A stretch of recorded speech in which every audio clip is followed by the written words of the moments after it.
paz do Senhor, meu irmão.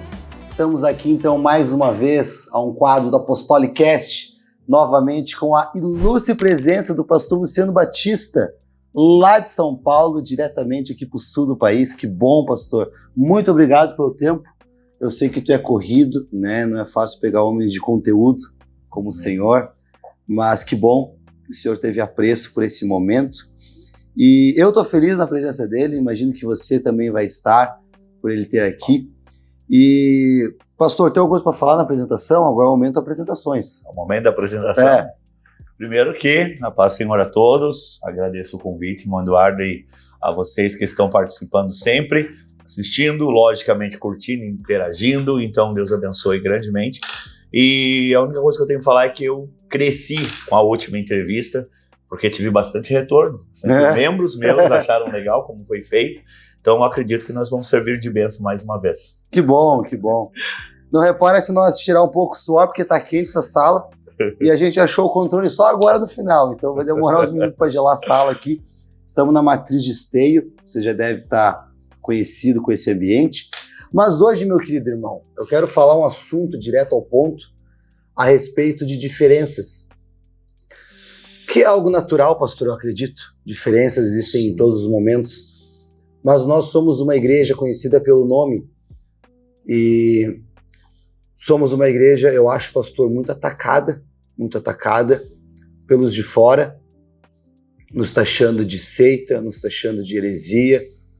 E no final a gente só quer fazer o bem e pregar a verdade. Isso dói. Isso dói. Isso me machuca. Porém, eu percebo que tudo isso na verdade, são ataques, porque se parar para pensar, os protestantes são uma seita para a Igreja Católica. A Igreja Católica é uma seita dos protestantes. Os unicistas são uma seita para os trinitários, os trinitários são uma seita para os testemunhos de Jeová. Então, falando aqui nas diferenças. Então, seita e heresia nada mais vale, às vezes, do que simplesmente um ataque para anular as verdades de alguém, né? Mas deixando isso de lado, o que acontece, eu queria conversar contigo, pastor, que mesmo existindo diferenças, a verdade ainda deve ser pregada. Eu queria que o senhor nos contasse o que passa na tua cabeça, como é que o Senhor age, você e sua família, quando existe uma diferença entre você e uma alma que tu ama. E tu não pode perder a alma, mas também não pode ceder pro erro. O que o senhor tem a comentar sobre esses fatos? Bom, sobre esse fato, tem um exemplo que eu aprendi quando eu era novo, convertido, que eu sigo esse exemplo até hoje, que é o exemplo da luz quando acordamos. Acredito que todos já passaram por essa experiência de você estar dormindo no quarto lá e alguém chegar e acender a luz. É aquela dor na vista, aquela irritação que dá, né? Então, para não acontecer esse choque da luz ou esse conflito antagônico, se for olhar pela doutrina, mas o choque da verdade, ela tem que vir gradativamente, ela tem que vir aos poucos. E muitas das vezes nós pensamos que somos taxados como seita, como heresia, só pelos de fora. E muitas vezes nós somos mal compreendidos nos de dentro mesmo. Porque como assim? Explica melhor. Muitas das vezes as pessoas têm uma forma de enxergar a verdade diferente da qual que se aborda. Vamos colocar assim, rapidamente, só para dar uma ideia. Nós temos um Jesus para Pedro e um Jesus para Paulo. Mas não é o mesmo Jesus? Pois é. É o mesmo Jesus. Mas a maneira como Deus se apresentou para Pedro e a maneira como Deus se apresentou para Paulo traz uma conexão com a verdade de forma diferente. Né? Pedro, por mais que nós sempre enxergamos Pedro como bruto, ignorante e tal, nós, depois de Pedro realmente convertido, nós já enxergamos Pedro de uma forma diferente dessa abordagem. Já Paulo, o perseguidor da igreja, o inimigo daqueles que pregavam o nome de Jesus, Paulo se tornou o apóstolo dos gentios. Como entender isso? E sim, a maneira como ele encontrou Cristo. Então, dentro da igreja apostólica, eu tenho uma visão de Jesus. Nota que eu não estou falando da verdade, estou falando de Jesus. E o irmão Eduardo tem uma visão de Jesus. Você foi atraído de uma forma e eu fui atraído de outra forma, embora pregamos o mesmo Jesus. Pode ser que eu tenha um conhecimento bíblico ou opiniões sobre a fé que você não concorde. Mas se você tem opiniões e que eu também não concordo. Só que se analisar as tuas opiniões, elas são verdade. E se analisar as minhas opiniões, elas também são verdade. Então, qual é a verdade absoluta? Eu acredito que o maior exemplo disso foi Paulo que deu. Que nós somos parte do corpo de Cristo. Então, imagina se o dedo anelar decide não ser mais o dedo anelar e querer ser o cotovelo. Então, por mais que ele está aqui, a realidade do corpo para o anelar é uma, diferente do cotovelo. Mas todos nós estamos dentro de um corpo, que é uma realidade absoluta. Então, essas diferenças, não só para os de fora, mas até para os que estão dentro. Ela tem que ser mais compreensível e nós temos que procurar se encaixar nela. Sei que eu estou tomando mais tempo falando, você tem mais pergunta? Mas aquela colocação de Paulo, se comer carne escandaliza o teu irmão, então carne não comereis. A pergunta é proibido comer carne ou não é? Não. Não é proibido. Mas se eu vou na casa do Eduardo, o Eduardo é contra comer carne, é pecado comer carne na casa do Eduardo. Porque quando eu como carne na casa do Eduardo, eu ofendo a tua fé em Cristo. E se você se perde, agora eu vou pôr um assunto polêmico aqui. Se eu trago escândalo para você, é a única parte na Bíblia onde Deus te manda cometer um suicídio. Porque ele fala... entendi. Não, porque Deus fala assim, amarra uma pedra de moinho no pescoço e se lança ao mar. Do que fazer um dos pequenos pecar. Do que fazer um dos pequenos pecar. Então, olha, eu sei que é sensível esse ponto, mas é só para te dar uma ideia de que a falta de compreensão provoca um pecado muito maior do que, digamos assim, eu te isolar. O Eduardo não come carne, então eu não vou na casa do Eduardo porque eu sou mais carnívoro, né? Aí eu, tô pecando se eu não for na casa do Eduardo. Mas é melhor eu não ir do que eu ir e fazer você se perder na fé. Embora os dois estão errados, as duas ações estão erradas, então qual é a melhor forma? Eu te compreender. Eu me encaixar. Mas nessa questão de se isolar é um bom ponto, porque muitas pessoas quando vêm para a igreja apostólica, talvez eles venham de outra denominação, que não seja unicista, né, ou cultural brasileira, e quando eles vêm para cá, então eles mudam por Jesus.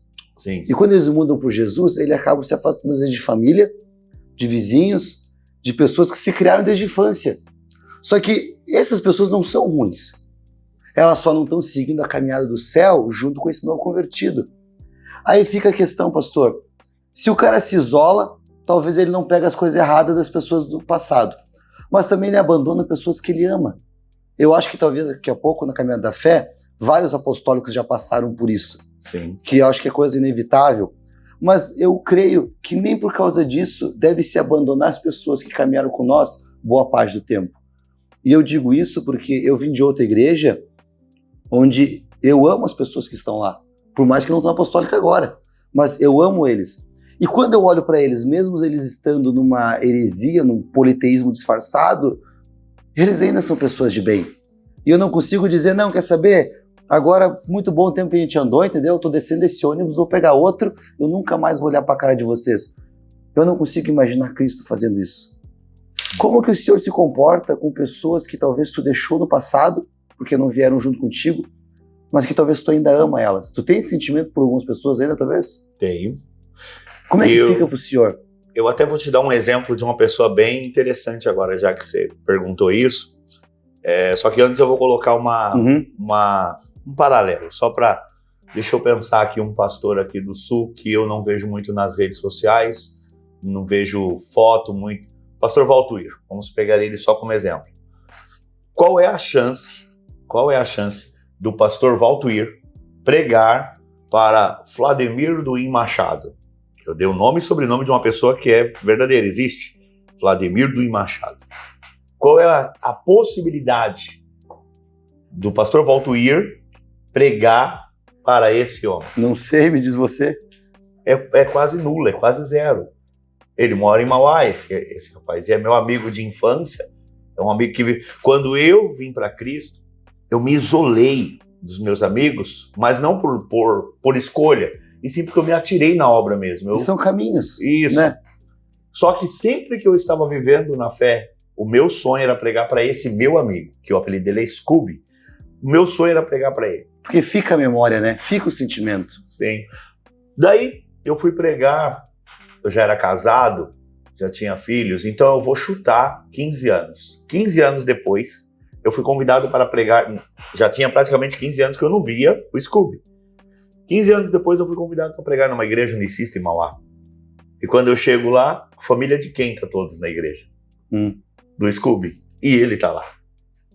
Então eu cheguei no Scooby, dei aquele abraço, dei um abraço nos irmãos dele, na mãe dele, fiquei feliz de ver eles e saber que eles estavam numa igreja unicista, que batizavam em nome de Jesus, por mais que a doutrina é diferente da igreja apostólica, mas eu estava muito feliz.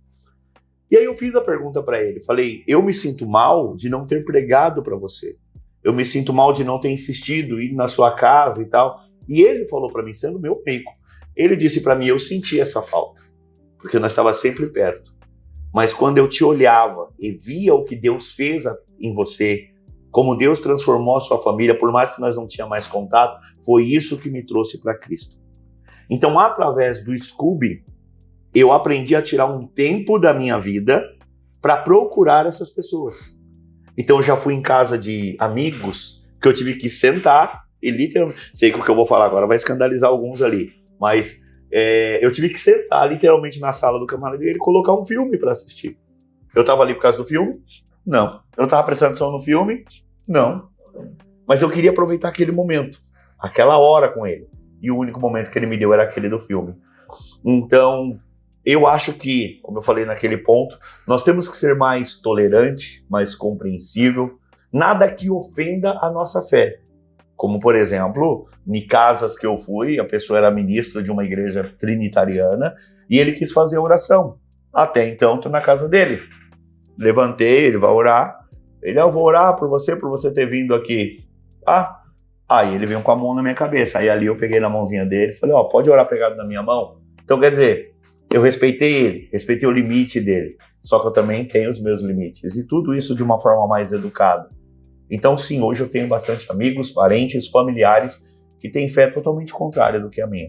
Mas eu tive que aprender a conviver com eles, respeitar o espaço deles e eles respeitam o meu espaço. Como minha mãe sempre dizia, o seu direito acaba quando começa o do outro. Então, eu uso isso para o respeito. O meu respeito acaba quando começa, né, vamos supor, quando eu começo a invadir o seu espaço. Né? Então, não sei se eu respondi bem. Não, respondeu bem.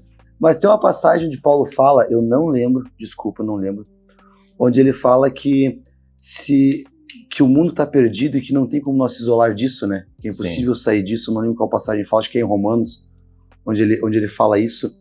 Então é inevitável nós passar por choques de diferenças, né?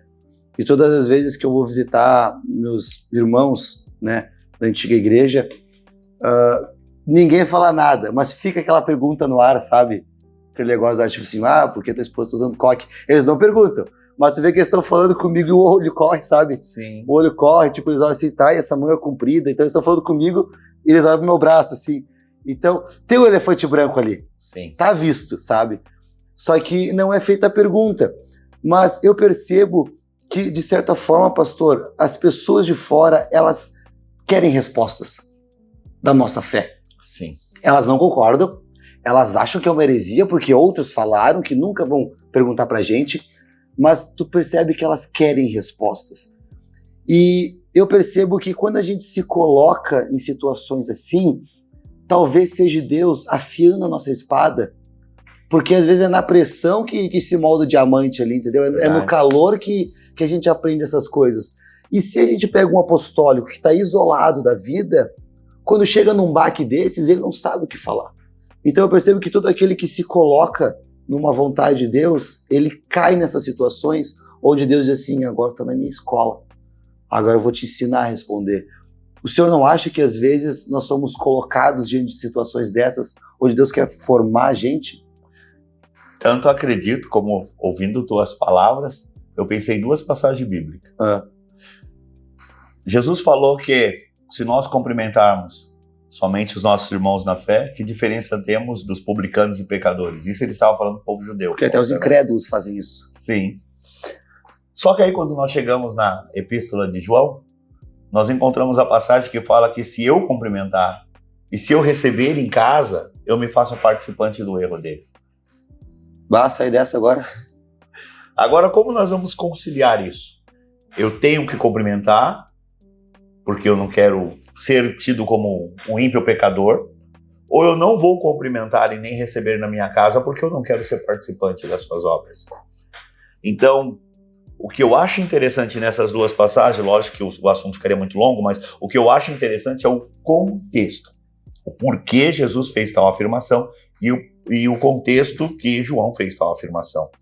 Então vamos colocar, o Eduardo foi visitar os seus amigos da Antiga Fé e ao mesmo tempo que eles te recebem, eles não perguntam, e muitas das vezes essa não pergunta é justamente com o medo de perder essa amizade, com medo de perder essa aproximação. Evitar o atrito, né? Sim. Existem pessoas, que eu espero que não seja contigo, mas existem pessoas que até falam mal da tua doutrina depois que tu vai embora, e é teu conhecido. É pessoas que se ama estar perto. Eu falo porque por experiência própria, que eu já, né, por exemplo, lá em Mauá, eu já tive pastores, amigos meus de outro ministério, que era escandalizado o fato de nós não usar aliança. E quando eu saía, depois eu fiquei sabendo pela própria boca dele, de que ele falava, isso aí é quando o cara quer aprontar e não quer ter marca da aliança na mão. Mas pra ti ele não falava. Pra mim ele não falava, ele mostrava aquele certo respeito, até que um belo dia nós estávamos falando sobre o uso de joias, no caso falando mais de brinco, adereços, né? Adereços, as coisas. O assunto era esse, não tinha nada a ver com a aliança em si, né? E aí eu, no meio da conversa, eu virei para ele e falei assim, bom, a palavra de Deus diz que o homem e a mulher de Deus, o sim tem que ser sim e o não tem que ser não. Volto a dizer, o assunto não era aliança, o assunto era brinco e tal, né? Eu falei, eu dando esse exemplo, mal sabia que ele falava isso de mim ou da nossa igreja. Aí eu, para completar minha linha de raciocínio, eu falei, semelhante ao casamento. Se eu preciso de uma aliança para servir de símbolo da minha fidelidade, é uma prova real de que a minha palavra não tem poder por isso só. Então, se o meu não é não, o meu sim é sim, eu tenho conduta de um homem casado que está superior a uma aliança no dedo. Quando eu falei isso, foi abrir um horizonte para ele. E ele disse, eu nunca tinha olhado dessa forma. Foi quando ele me contou que ele falava de mim quando eu saí, que ele falava para outras pessoas, né? Então, nota, o que nós não podemos, contei essa parte para chegar aqui, o que nós não podemos, irmão Eduardo, é perder a oportunidade que Deus nos dá de falar a verdade. Então, quando nós temos essa amizade, essa aproximação, e Deus abre uma porta para tu falar, ainda que tu não tá entendendo por que naquele momento entrou esse assunto, só joga o assunto na mesa, não seja agressivo, não seja desrespeitoso, não ofenda, mas joga na mesa e deixa que a pessoa absorva aquilo. E com conteúdo, né? E com conteúdo. Porque eu percebo na história da Bíblia que o plano de Deus sempre foi fazer de Israel cabeça e não cauda. E mostrar para as nações de que Deus é poderoso por meio de um povo. Só que se tu parar para ver, os 3 reis magos, eles não eram judeus. Não. Mas vieram de algum lugar do mundo para adorar a Deus. Se tu for ver o eunuco, longe de ser um judeu, mas veio de longe para adorar a Deus. Então, tem muita gente espalhada no mundo que a gente nem sabe, mas são nossos irmãos, que querem, com diferenças, mas querem adorar a Deus, que é o nosso Deus. E eu percebo que Deus às vezes nos leva a lugares, ou a voltar a lugares, para mostrar a nossa verdade, sem ferir o nosso sagrado, mas não com ódio, ou com, ou tipo assim, não, tu tá totalmente errado, eu tô totalmente certo, e agora tu vai fazer engolir por goela abaixo. Não vai rolar. Mas eu percebo que no amor, e nisso que o senhor fala, é o que traz o sentido. Só que o cara tem que ter conteúdo. Eu posso meio que te corrigir, tá? Eu vou meio que te corrigir, não é a intenção, mas só para aproveitar o nosso tema. Vai. Só para aproveitar o nosso tema. A expressão, os 3 reis magos. Eu poderia estar aqui com meus membros, vão assistir esse vídeo. Eu poderia estar contigo aqui, aí tu usou a expressão 3 reis magos, e eu ia embora o vídeo e tal.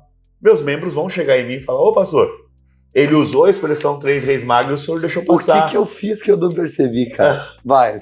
Né? Então eles vão falar para mim, ele usou a expressão os 3 reis magos e o senhor não falou nada. E de novo, eu pedi autorização para você fazer isso antes, para não ferir o seu sagrado. Os magos não eram reis. Não, acho que eu falei no automático mesmo, então, eu não pensei. Então, olha, os magos não eram reis. Só magos. E o outro detalhe é que a Bíblia não diz que era 3. Tá certo. A Bíblia diz que foi 3 presentes. Poderia ser 2, poderia ter 5, poderia ter 10 Daqui a pouco era só magos. uns homens ricos. Entendeu? Então, eles deram 3 tipos de presente. Então, muitas das vezes são verdades, aí agora você vai entender onde eu vou falar, porque isso está enraizado. Então, isso eu chamo de verdade, viu que você falou no automático. E é o que identifica, né, a passagem. Isso. Então, é uma verdade para ti. Só que, que não tem nada a ver com o contexto, mas é só para fugir um pouco dessa. Eu já vi pastores pregando de que no dia de Pentecoste veio aquele vento forte e impetuoso. A Bíblia não diz que vem vento. A Bíblia diz que vem o som de um vento. Só que aí o pastor está pregando, você não vai levantar a mão e corrigir o pastor em público, ou menosprezar a mensagem que ele está pregando, ou menosprezar o fato de você ter falado dos 3 reis magos, como se eu anulasse. Ele falou uma heresia. Não é uma heresia. É um hábito que nós repetimos. E muitas vezes muda alguma coisa, o fato que eu te falar de que não era 3, o fato de eu te falar que eles não eram reis, não muda muita coisa. Mas aí quando você for ler o texto bíblico, você vai ver que realmente não menciona que são reis e realmente não menciona que são 3. Não é? Então, como que eu vou aplicar isso? Como que eu vou te chamar a sua atenção, como eu fiz hoje, né? Foi bem para usar o tema mesmo. Como que eu vou te corrigir um ponto que é comum? Todo mundo tem isso como verdade. Se eu só, irmão, você está lendo errado, tá aqui e tal, de uma maneira bruta, ao invés de eu ajudar você a crescer, eu vou criar uma ferida. Pastor, você não quer saber mais que eu, que não sei o que lá. Agora, se você consegue transmitir isso, porque vai, querendo ou não, é uma pancada. Eu acredito que todo crescimento envolve abrir mão de algo. Então, querendo ou não, você vai ter que dar aquela parada. Eu estava falando agora no carro para minha filha, que eu sempre bati na tecla, sei que não posso há muito tempo, mas eu sempre bati na tecla que eu não canto. Eu não nasci para cantar. Um irmão, que era o regente de jovens quando eu era jovem, me deu umas aulas para mim conseguir cantar com um grupo de jovens e usar a minha voz. E eu confesso, depois que ele deu as aulas, eu cantei um pouco melhor. Mas eu não me tenho como cantor. O Bispo Robert foi em Mauá, viu eu cantando, ele queria até que eu cantasse no CEMAB da Bahia. Porque ele gostou de ver eu cantando, só que eu sempre fugi. Eu fiz um meio lá que eu não precisei cantar, mesmo o Bispo Robert dando ordem para cantar. Eu consegui fugir. Cheguei lá em Caxias, cantei aquele trecho daquele hino, que até depois os músicos acompanharam, e depois lá em São Marcos cantei novamente. Aí o irmão Marcos chegou em mim e ele fez uma crítica à minha postura de falar que não canta. Só que a crítica dele trouxe para mim um enriquecimento, uma vontade de aprender e de aprimorar, porque ele apontou onde você erra é aqui, aonde você precisa melhorar é aqui, aonde você precisa ir é aqui, isso aqui você tem que abrir mão.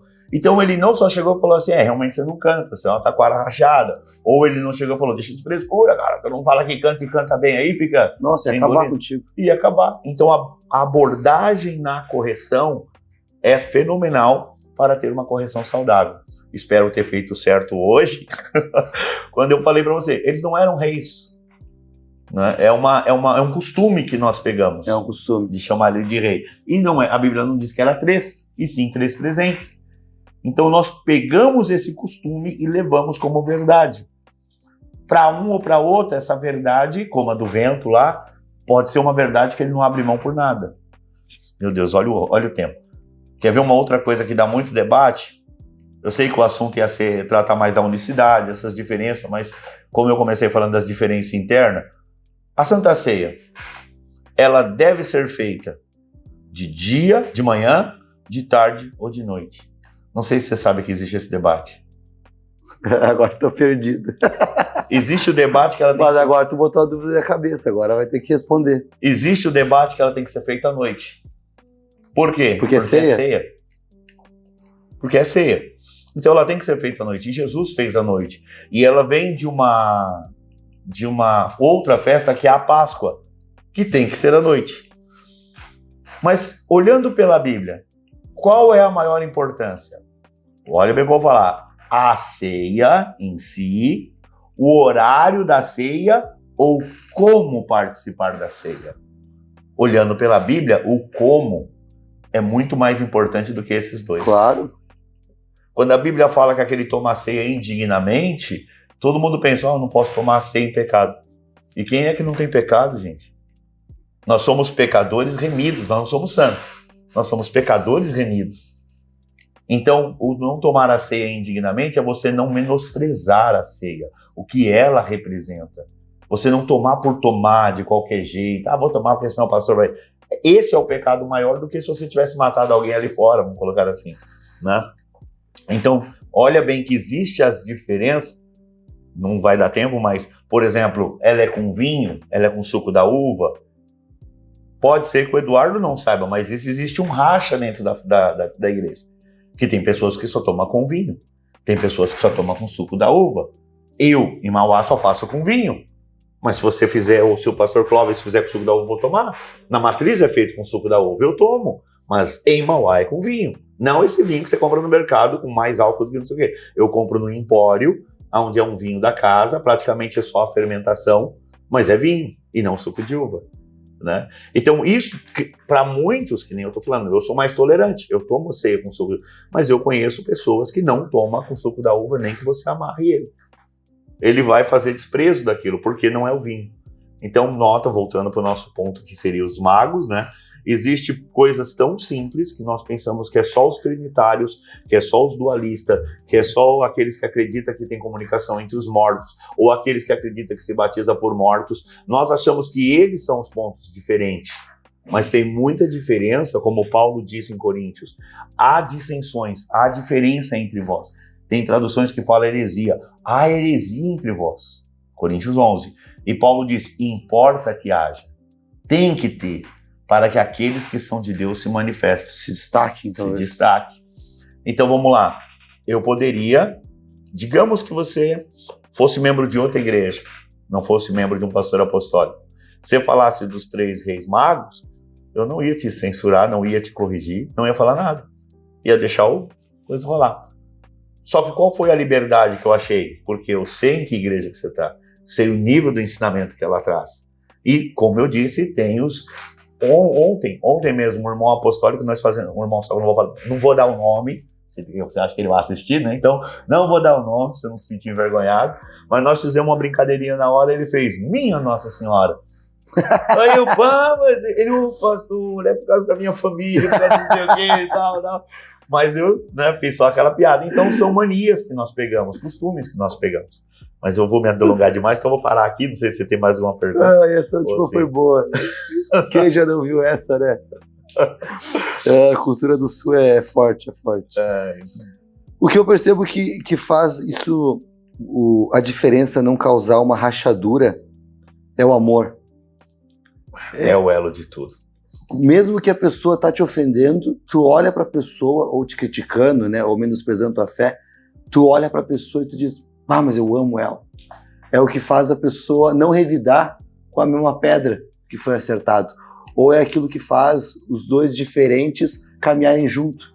Tem diferença? Tem. Mas eu não posso te perder. Né? Eu não posso te perder.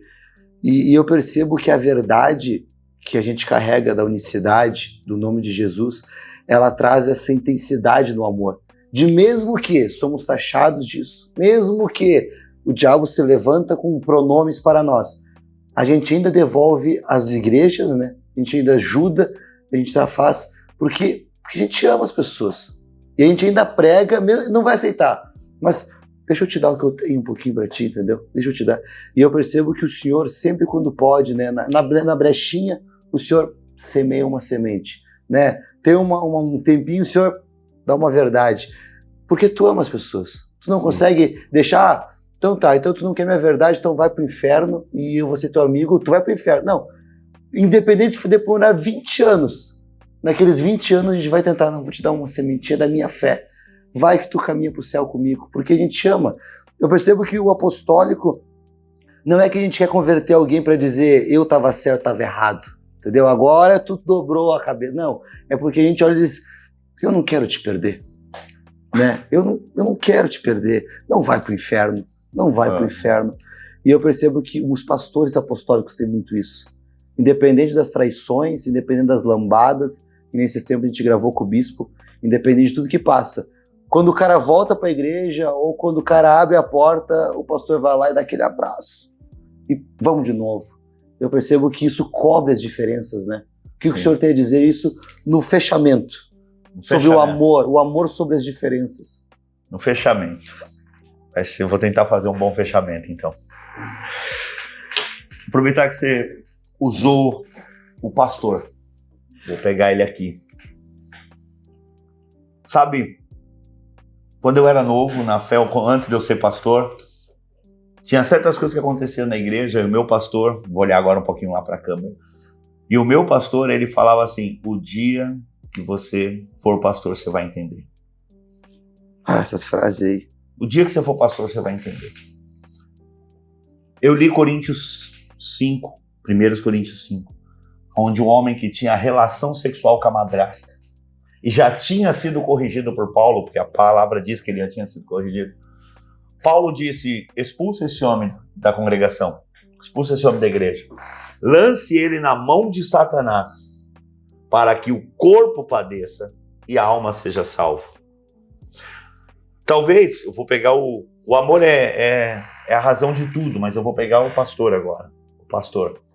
Talvez, irmão, irmã que está me ouvindo, tu pergunta, por que aquele sem vergonha, aquela sem vergonha, por que aquele camarada ali, pronta, e o pastor está sempre fazendo de conta que não viu. E quando o Eduardo comete um erro, o pastor chega e, no Eduardo. Mas quando é o outro ali, o pastor vai lá e, o pastor com certeza ama mais o outro do que o Eduardo. O pastor, ele olha a alma, ele não está mais olhando a pessoa, ele está olhando a alma, o futuro dessa alma. A estrutura espiritual do Eduardo, estou dando um exemplo, né? Aguenta a pancada para a correção. Aquele não aguenta.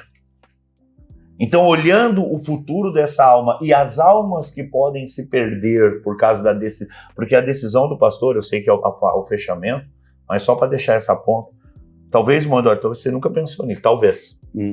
Mas a decisão do pastor não é só para o momento. Se o pastor tomar uma decisão sobre a tua vida, não é só para hoje. Isso pode estar em risco a sua eternidade.